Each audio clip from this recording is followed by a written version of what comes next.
Hello there, once again, welcome back to Psyance. Basically, this video, it's a bit of a rant, a bit of information, and just generally letting you know what I've been up to, what's been going on. I'm not strictly going to do a beer review, but it's all about beer. Anyway, so, first things first.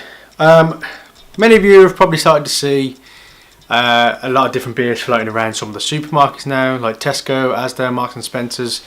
The big supermarkets now are starting to stock a lot of, or a greater selection of real ale, craft beer, whatever you want to call it. Things like this, Brewdog, Mr. President.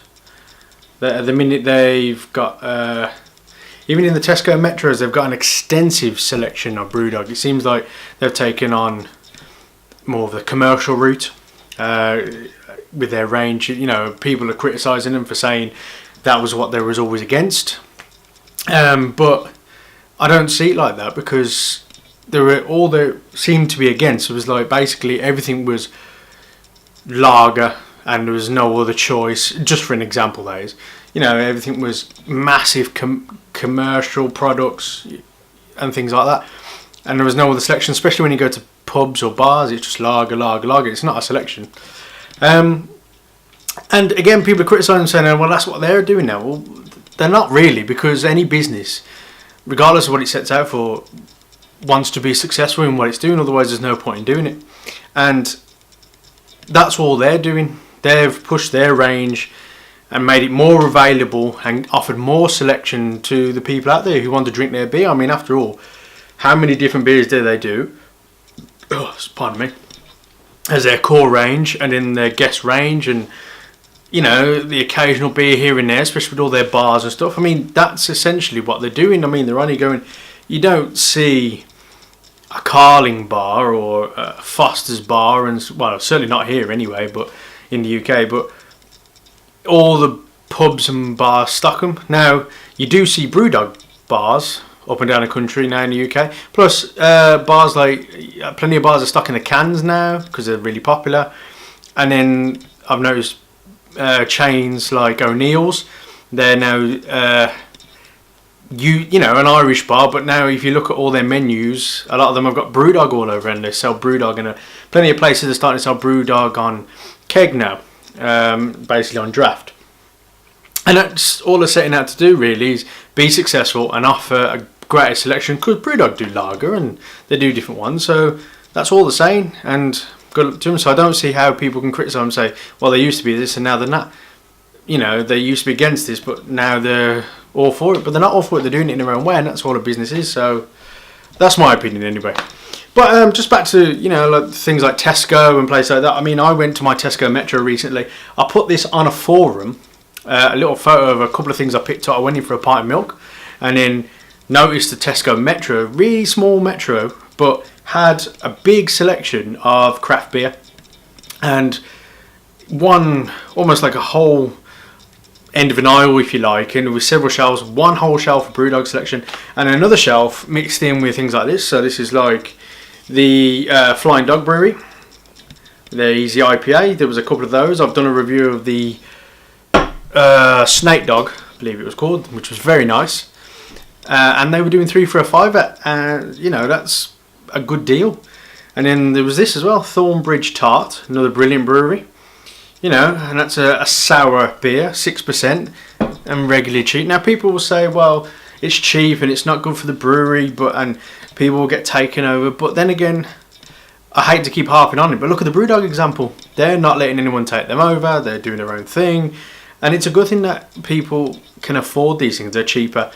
It's not necessarily good that they're cheapened, but I think they should be affordable. I mean, like, everyone that's into craft beer, if you want to call it that again, I think would agree with me that, yes, the beer is nice, and I don't mind paying for it, but every now and again, someone will always go, you know, that's expensive, it's £6 for this, or a £5 for a half, and, you know, end of the day, it's all money, and I don't mind paying the money for a certain beer, but every now and again, you'll be like, that's a bit much.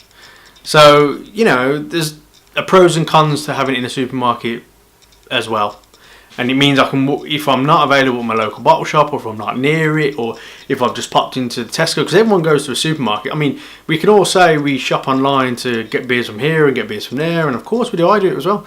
But then, you know, we still, or at least people in the cities, you know, not necessarily always access to an independent, but where do you get your milk from? Where do you get your food from? A lot of us will say, well, we get it from here. Maybe missing the point. Well, there's no harm in, if I'm doing my regular shopping, being able to pick up 3 cans of something for a £5. You know, of course there isn't. Same when you go, if Marks and Spencer's and places like that are doing, if you go to a train station, especially a big train station, like here in Birmingham, they've got Marks and Spencer's, and if they're offering beers like this, then that's a good thing, you know, if you wanted something for the train or something for the journey. And a lot of breweries are collaborating with the supermarkets now and doing beers for them, and always have done, but, you know, with the craft beer brewers as well. So I see it's a good thing, and it just means better beer is getting out there for everyone to try, and stop with the boring commercialised beer is got to be a good thing. So, but what I was getting at as well was when I put a photo of my little haul when I went and got a pint of milk from my local Tesco. I just saw it by accident. I put it on one of these forums on Facebook, and I just said, sharing a bit of knowledge. Look, I was quite surprised by this. Good deal. What happens? You get slated. Now, a couple of people agree with me, but then a lot of people slated me for, oh, you're getting it from a supermarket, that's what we're against. And people saying, oh, we've seen it before and all this. And I was like, well, not everyone's seen it before, because someone new to the scene, surely it's a good thing. I know some can get tiresome, but then if you know, it's like anything. All these things are widely available. Someone somewhere hasn't tried it, and that's the whole point of sharing these kind of things. So it's a bit of knowledge, a bit of access to it. And if you all started hating on each other, saying, oh, you can't do that, you can't do that, it defeats the object of what the point of a forum is, surely, to some degree. If you're trying to share some knowledge, valuable knowledge, and just say, wow, that's a good idea. You know what I mean? And I didn't see the point of it. Now, I shared the same thing on another forum and on Facebook, and quite a few people agreeing with me again. I didn't get any bad messages or comments back to it. And then over the week, this past week, more and more people are sharing the same sort of thing. I've seen this flying around a lot. Again, the Thornbridge tart. I've seen that quite a lot, and people saying, oh, thank you Tesco and all this. I'm seeing more and more people talking about the Brewdog range because of how extensive it is. I mean, someone shared one today I saw on Facebook, Asda, I think it was, and there was boxes of like IPA, you know, like the crates of it, and then as you work out all the range. So, you know, and as I said on there, a little bit of knowledge is helpful for someone, especially if I was new to the scene, which obviously we all were at one point, or getting into it, or sharing an interest, and you go, wow, you know, I can get that from there, or where can I go and buy something? Oh, excuse me, which everyone does, and you start to discover it for yourself. And we've all got our preferences where we want to shop. Now, if someone wants to go and enjoy some of this beer, and they can only afford it, but they enjoy it, but they have it every now and again, but they can only afford it in certain places, or they go to the Tesco, or Marks and Spencer's, or Asda, whatever it may be, or they just want a couple every now and again in the house, but don't want to spend too much money. Why is that a problem? They're still enjoying good beer, so how is that a problem? And I think these kind of things, you know, sharing knowledge, you shouldn't criticise someone for doing that. You know, it's like going back to like the real ale and how people are criticising how, say, you know, this new type of beer, and I've seen on these forums people criticising Camera, how they're like, stick to the real ale, and the older people are like, oh no, we don't like this new keg beer and all this fashion of craft and all this. And there is some good points to that, because I think you got to move on, and you know, everyone enjoys beer, you know, for the people that are into these things, and I don't think it should be just like, oh, well, you know, you can't do that, and you can't do this, or they shouldn't do that, you know. Again, there's some pros and cons to becoming more popular and things like that, but at the same time, you have got to move with the times. You can still have tradition, but you still move with the times, and then, you know, just share the knowledge. Don't shoot someone down. And people who are against that, I think, is a bad thing. Now, I get sort of nostalgic about some things, and I think quite rightly so. But as long as no one dismisses it, that's where people have a good point. And as long as no one dismisses what the what's, you know, say what's new, or where things are being sold, or what breweries are doing, certain things, yes. But just because something becomes more readily available and people shoot that down, how's that a bad thing? I don't know. Anyway, so a little bit of a rant and a little bit of information there. But if you do, check out your supermarkets, I would say. Yes, it's not an extensive range, but for a Brewdog's extensive range, but there is quite a few options out there. Check out your supermarket. Where's the harm? Otherwise, we'll all stick to our bottle shops anyway. Of course we will. Anyway, so what have I also been up to? I've recently been to the Warsaw Camera Real Ale and Cider Festival in Warsaw. A couple of weeks ago now. It got cancelled the day before. It was meant to be in the Warsaw Town Hall, I believe.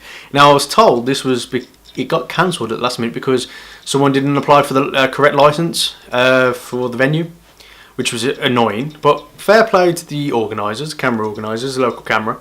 They managed to collaborate with many of the pubs in Warsaw, and they spread it across the pubs and turned it into a little bit of a trail for those people who wanted to, walk around or get to know Warsaw a bit. It helped for people that weren't exactly from the area. I went to the one pub in particular, which I've been to before, which is the Black Country Arms, under the Black Country Ale brand. And they still had an extensive range, probably easily 30 plus beers, a few ciders. I stuck with the beers myself. You get your typical stuff, glass, entry, tokens. It was all there, and because it was smaller.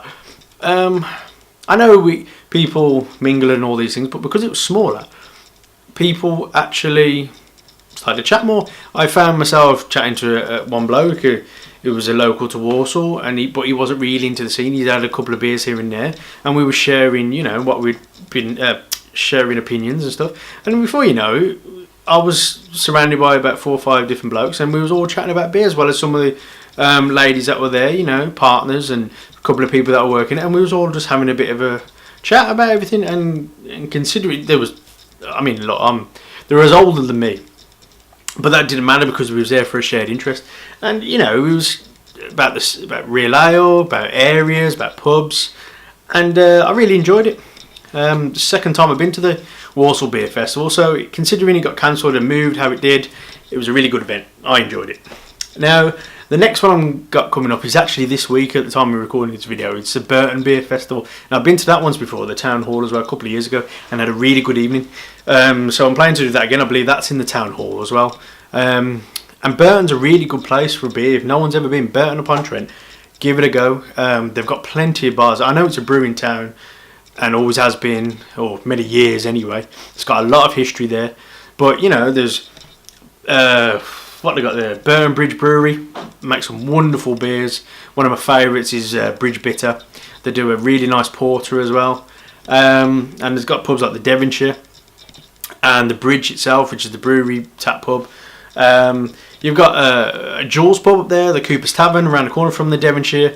And then you also got a Black Country Ales pub, which I only discovered recently actually, even though I've been up to Burton quite a few times. And they had a Tiny Rebel brewery takeover, and I met the brewer and everything, and they had about 8 cask beers I think it was, and about 4 kegged. And I've had a couple of theirs before, and I tried half of each. And again, talking to quite a few people, got talking to the brewer, and the dog, I believe, got coming up here in May. They've got